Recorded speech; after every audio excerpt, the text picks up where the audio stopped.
d'excellence. Vous avez très bien commencé. Vous êtes une population assez importante pour l'affaire maritime. On attend beaucoup vraiment de cette promotion et les dispositions dans lesquelles vous êtes déjà me satisfont. Je suis vraiment content. Parce que il y a longtemps que vous devez commencer cette promotion.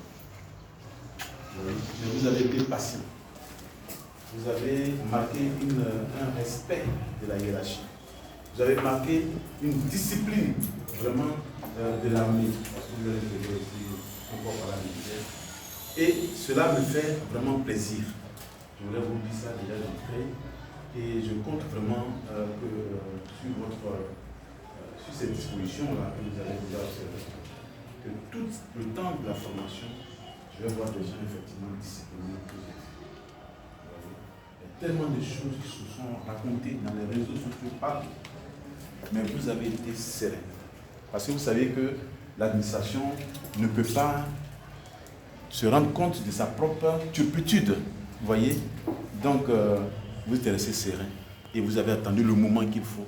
Vous êtes en train de faire votre formation. Donc, félicitations.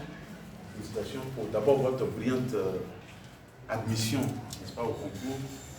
Et félicitations pour vraiment votre présence ce matin ici. Je suis vraiment heureux.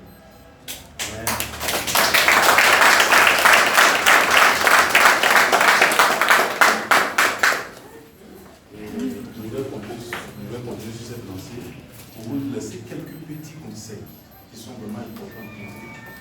Vraiment pour votre carrière qui commence aujourd'hui. Vous voyez, votre carrière commence aujourd'hui.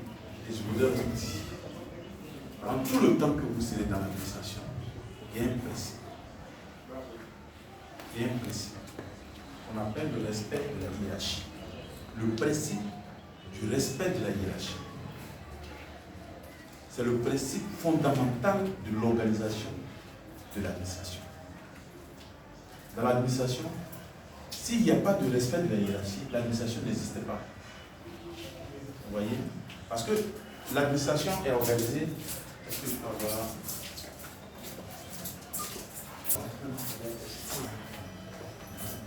L'administration est une forme pyramidale.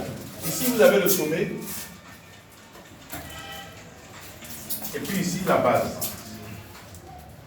Vous voyez? Ici, par exemple, nous avons le président de la République. Ensuite, nous avons les ministres.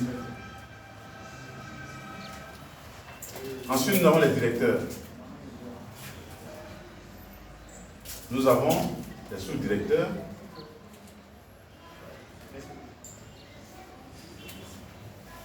Nous avons les chefs de service.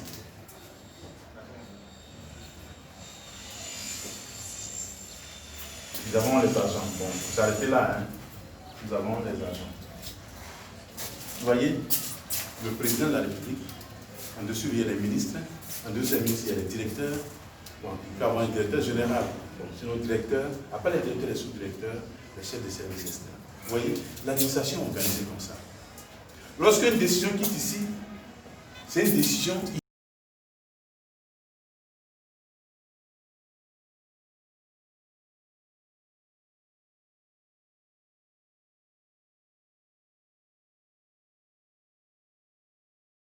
je suis agent, je dois respecter mon chef de service. Le chef de service, il doit respecter son sous-directeur. Le sous-directeur doit respecter son directeur. Le directeur, il doit respecter le ministre. Et le ministre, lui, doit respecter. Mais ça ne veut pas dire que toi, tu ne peux pas respecter. Si tu dois respecter tout cela, ça veut dire que le président, quand toi tu le vois, c'est un Dieu. Vous voyez? C'est comme ça que l'administration est organisée.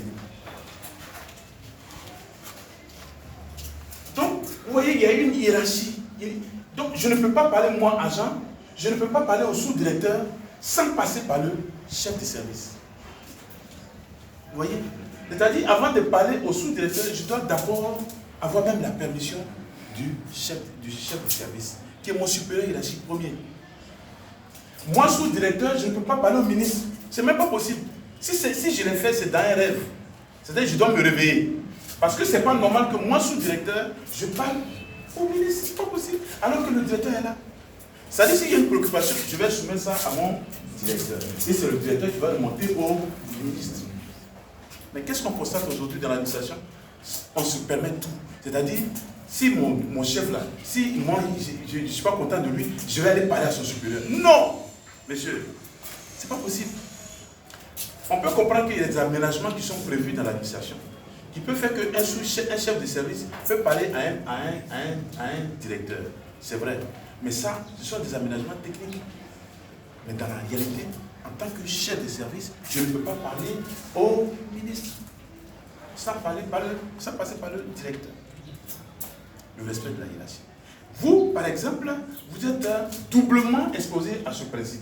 Puisque le principe du respect de la hiérarchie, c'est aussi son égal dans la main, qu'on appelle la discipline militaire. Vous voyez?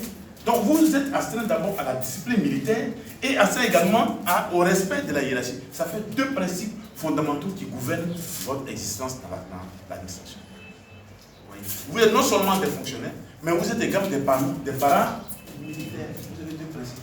Donc normalement vous êtes vraiment respectueux de la loi. Vous comprenez? On va en parler de ces choses-là de temps en temps quand je vais passer ici. Vous comprenez? Vraiment pour que vous soyez des agents respectueux, des agents déterminés, dévoués à la tâche.